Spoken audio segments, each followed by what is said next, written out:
The whole story is a fib. The nurse exposes Meghan's miscarriage and says everything is fake. Hello and a very warm welcome to Kate Middleton and the Queen News YouTube channel.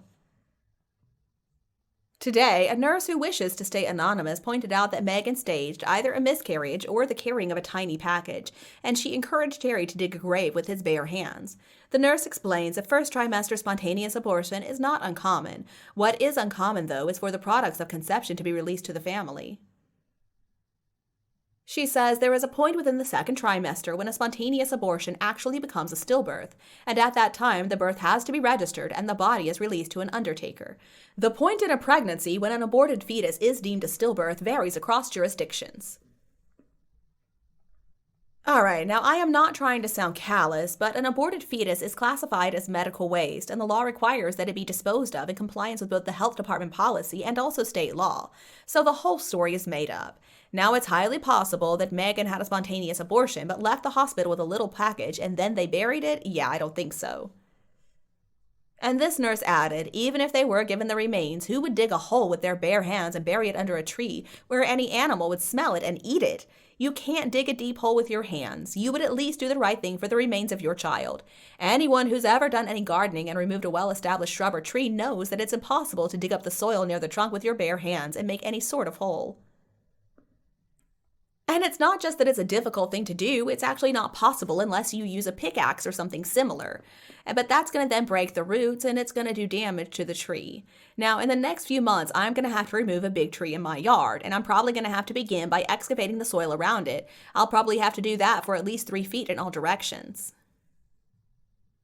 Also, an issue that everyone seems to be ignoring because they're so focused on the home from the hospital burial scenario is that Meghan actually told 2 different stories about this alleged miscarriage. So the first story that she told was that she miscarried after tending to her baby in the home. And then the second story she told was that she miscarried in the driveway of her house and fell into the arms of some friend of hers who had just gotten there. Now, Harry's book, of course, says something different entirely. So which is it? Now, we've already noticed that Meghan Markle has a tendency to tell more than one version of her truth. Let's think about the 2 different versions of how Meghan and Harry met.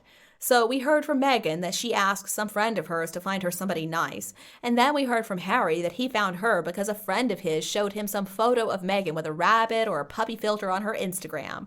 Now, we're never going to find out the truth about this woman. The nurse also shared, and so say all of us, as a person who has miscarried, I find it violently offensive that anyone would even contemplate attempting to hive off the grief and misery such a situation inevitably provokes. To me, only a very sick, disturbed individual would even attempt such an outrageous ruse. It's not only disingenuous, but actually extremely disrespectful to all those who have known this particular, often unacknowledged sadness. It's a sure sign, too, of quite how low this individual will stoop to draw attention to themselves. I vacillate between thinking bad, sad, and mad. In Meg's case, likely all 3. This nurse is right. It's a horrible thing for any woman to experience. But if we're going to get philosophical about it, we have to realize that so many women have to suffer through this. And what an appalling thing to do to write an article specifically about this experience in the New York Times, especially for somebody who claims they want privacy. Meghan is such a laughingstock, and while I do feel sympathy for her if she did indeed miscarry, I just wish the 2 of them would shut their mouths. Meghan and Harry sure do love to share these shock and awe stories, don't they? The sad thing is, half the time, probably over half the time, they're completely made up. I mean, why can't the 2 of them realize how ridiculous they sound with these exaggerated and embellished stories? The stories they tell are just out of this world. It's almost like they're pulling their stories from fairy tales or something. Or maybe nursery rhymes would be a more apt description, considering what's in Spare. Harry tells some really ludicrous tales in that book, but anyway, we've got to remember that Harry is not well. He is seriously mentally ill, and his handler is an evil person. I don't think either of them is even capable of rational thinking. I mean, they lie about things that are against the law, like the private wedding ceremony they supposedly had in the backyard, and also the burying of that miscarried fetus. They tell very dangerous lies. I mean, what was Harry thinking, talking about how many kills he had against the Taliban? And they also tell lies that are just ridiculous, like the necklace and dog bowl story. I guess they were trying to humiliate the royal family and make them look bad, but they failed. They only made themselves look bad. Now, if documentation is ever needed in order to have Harry committed for his mental health struggles, then really you could just give the doctors a copy of Spare. That should be more than enough. And back to the story about burying that fetus under a tree with his bare hands. There are way too many strange things about this story. It just doesn't make any sense. It's impossible. So, one big problem is supposedly this happened during the pandemic. Hospitals at that time did not allow any visitors inside, even for patients who were about to pass away. Another thing is that it's illegal to bury human remains outside of a cemetery in the state of California. And then a third issue is that fetal remains are considered biohazard waste, and they're not just going to be given to the family. So if the fetus was under 20 weeks old, then the remains are going to go to pathology. Now, remains from a more developed fetus may be released for official burial, but still, the proper paperwork has to be completed first.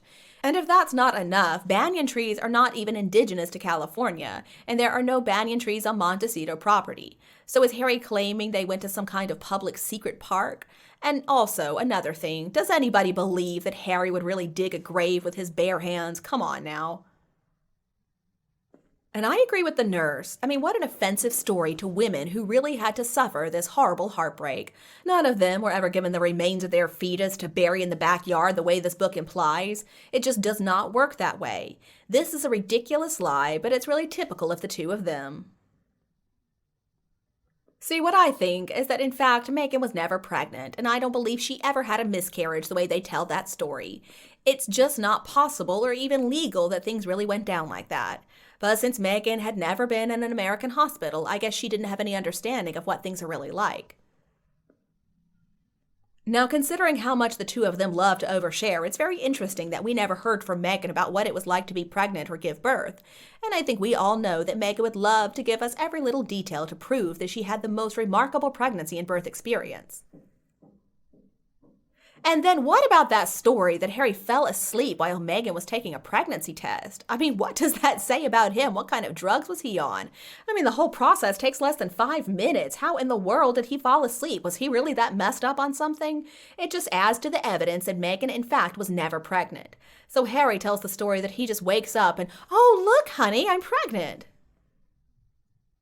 I think I understand now why the ghostwriter J.R. Moringer had to quit. I couldn't deal with that nonsense either.